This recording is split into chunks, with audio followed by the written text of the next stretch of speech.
Who was that shy classmate who always secretly had your back? I learned the art of birthday pretending at 10. Every year, kids at school passed out glossy invitations to bounce houses and bowling alleys. I always smiled and accepted, even when I knew what it meant figuring out how to show up without a gift. My family didn't have extra, not for glittery wrapping paper or store-bought cards, but I was resourceful. I'd cut shapes out of cereal boxes, glue notebook paper on top, and write in bubble letters to birthday star from Maya. Sometimes I'd add gift at home or coming later in sparkly ink if I could find it.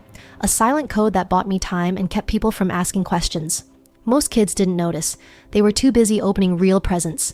Plastic dinosaurs, remote control cars, glittery slime kits. I just stayed helpful, passed out cake slices, cleaned up wrapping paper, laughed loud enough so I felt like part of the party.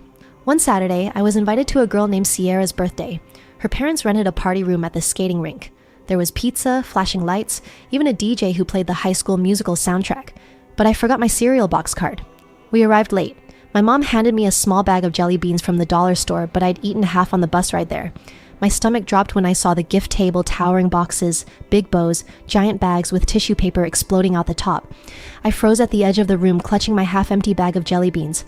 That's when Leah appeared. She was in my class, but not someone I knew well. Quiet. Always had the cleanest handwriting on spelling tests. She looked at my hand, then at the gift table. Without saying a word, she reached into her own gift bag, pulled out a second small wrapped box, and slid it into my hand. "This one's from both of us," she whispered. "Okay?" I blinked, nodded. We dropped the box onto the gift pile together. It looked like it belonged there. I didn't ask what was inside. I never found out. We skated, we ate cake. No one noticed anything unusual. But I couldn't stop glancing at Leah across the table. She didn't smile much, didn't make a big show of anything. But when she caught my eye, she gave the smallest nod like we shared a secret. We never talked about it. Not in school, not later. But after that, every time I was invited somewhere, Leah somehow always had an extra bag, just in case. No one noticed. She never brought it up. Years passed, high school came and went. We ended up at different colleges. I didn't think I'd see her again until sophomore year. Walking through the student union, I spotted her by the vending machines.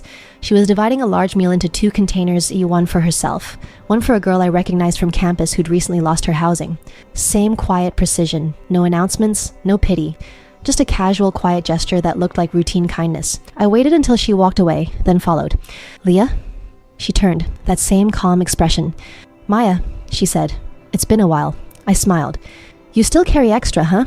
She knew what I meant. She shrugged. "Some people just need it." I nodded. "Yeah, they do." We didn't talk long.